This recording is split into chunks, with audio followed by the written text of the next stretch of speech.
Disclaimer, this is a joke video. Please don't take it too seriously. This may also contain content that is not suitable for a younger audience. Also, please do not send hate to anybody seen in this video as it is unnecessary and unneeded.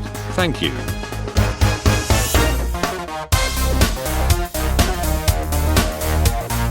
Jolly good day to you old chaps, my name is Xenowolf and welcome back to another episode. Jolly good day to you old chaps, my name is Xenowolf and welcome back to another episode of Worst Games on Roblox, the only show on the internet where you get to watch me do something. First of all, before we get started, I know that my hair is atrocious, you don't need to type it in the comments please. And secondly, look where we are, episode 30 of this show. I cannot believe that there are actually 30 episodes of this crap. I've been doing this show for technically 5 years, I'm not counting 2020 because I didn't upload an episode of this show in that year, but I've been doing this show for 5 years, 30 episodes. Why am I still here? I could be doing literally anything else with my life. I could have a real job, but instead I'm 21 years old, sitting in my room, playing Roblox for YouTube views. So, how's your life going?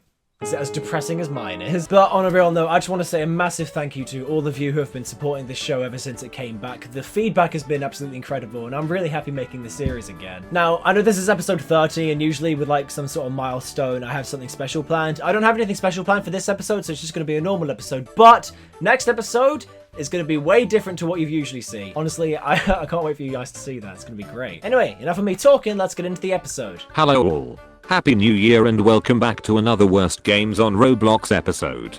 I cannot believe that there are 30 of these. Thanks for putting up with this show for this long. But without talking too much, let's just start this bloody thing. Hello.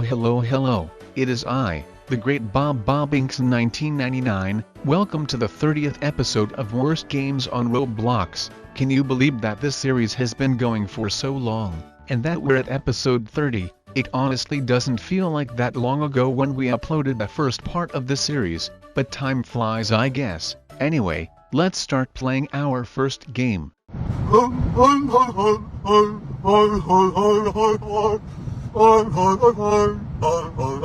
The first game is called Get to the Top. The title seems pretty self-explanatory, but that like to dislike ratio isn't very good, so let's hop in.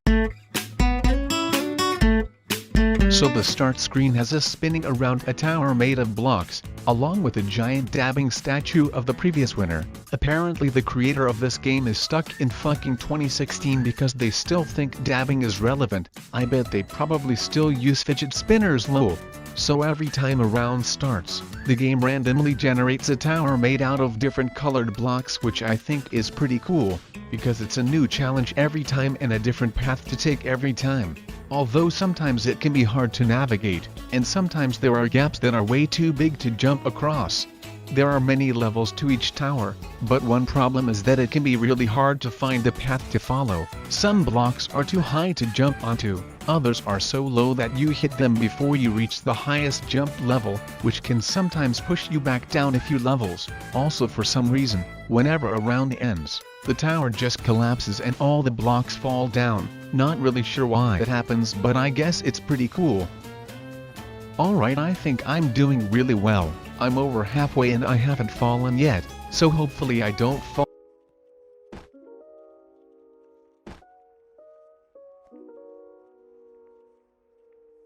Fuck this game. Well, I guess that was my own fault for being stupid and not jumping far enough to make that gap.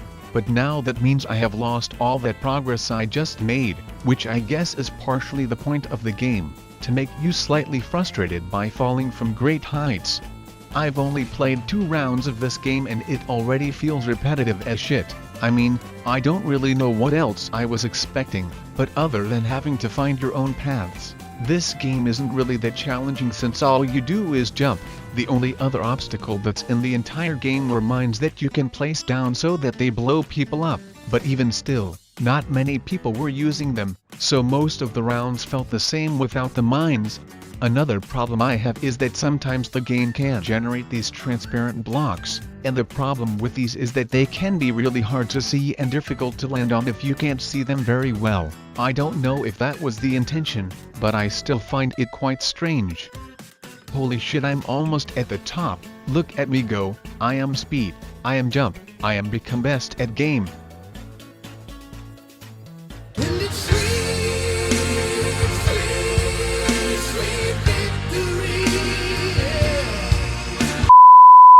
I beat all these other bozos to the top. I am the winner of this round. L plus ratio plus get better at game plus I am awesome. And look at the giant statue of me. I don't care if I'm dabbing, I still look like one sexy motherfucker. Well, there's not really anything else to talk about in this game, so let's move on to the review. I think it's quite obvious by now, but this game is just a shitty copy of Tower of Hell. It even has the same GUI on the side that shows where all the players are. Both games have the exact same objective, where you have to get as high as possible before the time runs out, except this game only has levels where you jump onto other blocks, whereas Tower of Hell is basically like an obby but better because it's actually somewhat challenging and there are no checkpoints. This game also has a shop, but even the cheapest item in there was expensive as fuck. I mean, 10,000 fucking points for this speed boost, and that's the cheapest item in the shop. I will say though, I do like how you can sabotage other players by placing mines down. It can be a little annoying if you touch one since it blasts you all the way to the bottom, but this game is easy so it's not that hard to get back up to where you were. And it's also quite funny when the game tells you some dumbass stepped on your mine, and if you're smart like me, you would place them strategically by putting them on blocks that people will jump onto but not see until it's too late. So yeah, that's my review of this game. Now let's move on to the next one. Tell me the duck story. No, fuck you. The next game for this episode is called Escape Running Head. Again, the title should be pretty self-explanatory, so let's not waste time and start playing. The lobby isn't really anything special, if you can even call it that, but the first level is just a big maze with a bunch of floating heads chasing you, and like the title says, you have to escape. Sometimes though, the heads will get stuck in weird places and it makes them look creepy as fuck.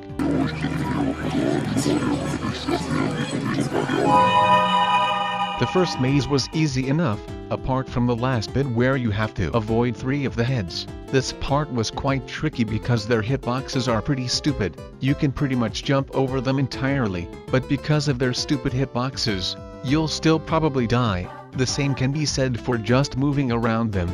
They also only chase you if you're on the ground, so you can't trick them to come over to you if you're standing on the red bit. But I managed to get past them by running back a little and then jumping around them. I get that this game is trying to have a little level of difficulty to it, which is fine, but I kept on dying over and over again due to their hitboxes, so it was almost to the point where it was just bullshit. The second level was also a maze, but this one was built more like a house, with its added doors and a ceiling, and this one was a lot easier than the first because most of the heads kept getting stuck. This level ended with conveyor belts that you had to jump off at the right time otherwise you would die.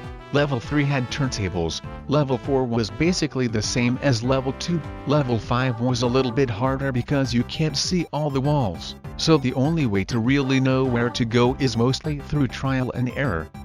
Most of the levels in this game were pretty similar, each being a different maze you have to navigate before finding the exit, but I will say, this game has a good amount of variety in it. None of the mazes are copy and paste. They all differ in some way from one another, and each level felt like a new challenge, and not just the same challenge I had already done. Plus, these heads look pretty fucking ridiculous, which is pretty funny, so I'm glad that the developers of this game have a good sense of humor.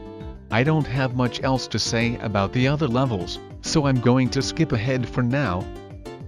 Okay, here I am on level 9, as you can see, it seems that the entire place is covered with lava, and we also seem to be in space, judging by the planet in the distance, and I also— holy shit, what the fuck is that? Oh my god, we're going to die. Well, that shit is fucking terrifying. Apparently this game turned into the ending of Majora's Mask with the moon crashing down. The end of level 9 has you choose the cannon to jump into, but only one of the cannons leads to the next level. The other 2 lead you to become to Giant Head's dinner where they'll eat you up like you are nothing but a slice of bacon to them. Bacon? What the fuck are you doing here, Shekel? I heard someone say bacon, so I came as fast as I could. Now where's that deliciously juicy meaty slice of pink and crispy goodness? Well, I don't have any. Okay, then why the fuck did you mention it? It was just for a video. What video? Worst games on Roblox. You know, the YouTube series we host together. What's a YouTube? What the fuck is wrong with you, Shekel? Who is Shekel? That's you. That's your name. No, I'm not Shekel. I'm Giant Floating Head XDXDXD. I don't know what just happened, but let's continue. So after you choose to correct Ganon, you then get sent to the last stage, which is a boss fight. All the players get given rocket launchers and you have to shoot the big blue bastard that follows you around. The boss itself isn't too difficult to kill, but it is also really easy for you to die here. But if that happens, you can just respawn over again and carry on attacking the boss. Well, that's pretty much the end of the game. I've gone through all the stages and the boss level, so now it's time for my review. In all honesty, this game is one of those so bad it's good games. This is a game that doesn't take itself too seriously, and it can be pretty funny at times, and even if it did take itself seriously, it's still a pretty decent game. None of the stages feel repetitive because they all bring in something new. Level 6 was a lot darker than the other stages, so everyone was given a torch, and at times it felt like I was playing a horror game. Level 7 was 2D and felt like a Mario game, with its obby-like style to it, and level 8 was probably my favorite stage with the amount of variety it had, which included a stage where you have to avoid being blown off, ice that breaks when you step on it, whatever the fuck is going on here, and it ends with a giant slide. The game also has a good level of difficulty to it. Some parts are challenging enough so that you have to redo them over and over again, but not to the point where it's ridiculously impossible, and it's easy enough for pretty much anybody to win. So yeah, I actually quite like this game. This is probably one of the best games we've played on this series, so with that out the way, let's move on to the last game. You take some chocolate and some lobster and some eggs and some pie, and then you mix it in your body and shit it all out. Our last game for this episode is called The Dropper. The title also tells us that there are over 115 levels in this game, so if this game is to be better than the last game we played, then surely all of the 115 plus levels have to be good and fun to play on, right? So let's just drop into it. Hey, see what I did there? I made a pun, la la la la. Shut the fuck up. Okay, fine, maybe that was a bad pun, but at least I make other funny jokes, right?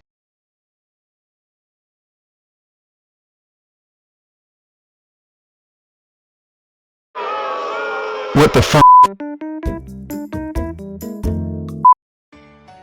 Again, there's not much to say about the lobby, other than there being a pointless clothing store, and the first level itself was the easiest shit ever. You just fall down a rainbow tube and then you get teleported to the next stage. This one is a beach-themed stage, and this time you have to fall down the hole while also avoiding these blue blocks that are in your way. And the next level is pretty much the same thing, but this time with snowmen. By now I'm sure you can see why this game is called The Dropper. And by now I'm sure you can see that I already feel that this game is repetitive, with every level having the exact same premise, and the only thing that changes is the layout and theme of each level. There was one level based on Thomas the Tank Engine, another one based on Plants vs Zombies, and one of the levels had that word toilet that OG Roblox players will remember. There was also a Squid Game level, but the guard they put in didn't look anything like the Squid Game guards. He was wearing a Daft Punk helmet for starts, and was dressed in all black instead of pink, and the doll barely looked like the one from the show. All of the levels were pretty easy and didn't have much of a challenge to them, since all you need to do is avoid the obstacles on the way down. It makes it easy to just maneuver around everything over and over again. One thing I found while exploring the maps is that at the start of each level, it has these fucking shop buttons that you see in every scam game. And I'm not saying that this game is a scam, but what I'm saying is don't put these at the start of every fucking level. It also has clothes that you can buy alongside them too. I don't want to play a game and be advertised something every 5 fucking seconds while I'm still playing the game. It would be like if you're watching your favorite show, but every 10 seconds an ad pops up and you have to click off of it. Also, what the fuck is the point of the speed coil? We're only traveling downwards. We're not running anywhere. One thing I kind of like about this game is that you can explore the maps if you want to. For example, when I got to level 24, I didn't know what the fuck I was looking at, apart from a giant cock lol, and I mean cock as in the bird. Get your head out of the gutter. So I decided to walk around the level a little bit, and I did the same when I got to level 29, where I spotted some aliens and wanted to get up close to them, but after barely even touching one of the 20-foot tall green bastards, I died, which doesn't really make too much sense because it wasn't in the hole where I had to go, and I wanted to explore the maps because nothing else was happening, and I'm sure I'm not the only person who has wanted to explore the maps. So having part of the background environment kill the players doesn't really make much sense because it's not part of the level. I don't really have anything else to say about this game. Every level is exactly the same and it's honestly just really boring right from the very start. I think this game could be massively improved if there were a bunch of different challenges you had to do, like if there were a door covering the hole, and in order to open it you have to solve some sort of puzzle. Or another challenge could be that in order to proceed to the next level, you have to land on a colored brick that's moving or something. I just think this game would be so much better, and not boring if it wasn't just the same exact thing over and over again. The only difference in each level is its layout, theme, and the music that plays throughout. That's going to be it from me. Thanks for watching this episode, and I'll be seeing you all soon. Goodbye for now. And there you have it. That brings us to the end of Worst Games on Roblox 30. As usual, I really hope that you guys enjoyed this episode, and I really hope that you're looking forward to the next episode because I sure as hell am, because it's going to have the first guest feature in over 6 years. The last guest that we had in this series was in episode 6, so This is going to be a pretty special one. And not only that, but I've got so much cool stuff planned for not only this series, but pretty much every video that I make on this channel. I'm just going to go all or nothing, and I'm so excited to do YouTube again. It's actually a lot of fun. Anyway, that is this video all done and dusted. I hope that you guys enjoy the rest of your day, and if you enjoyed this video, then make sure that you leave a like. Also, hit subscribe for more content like this from me. Thanks for watching, and I will see you in my next video. Take care.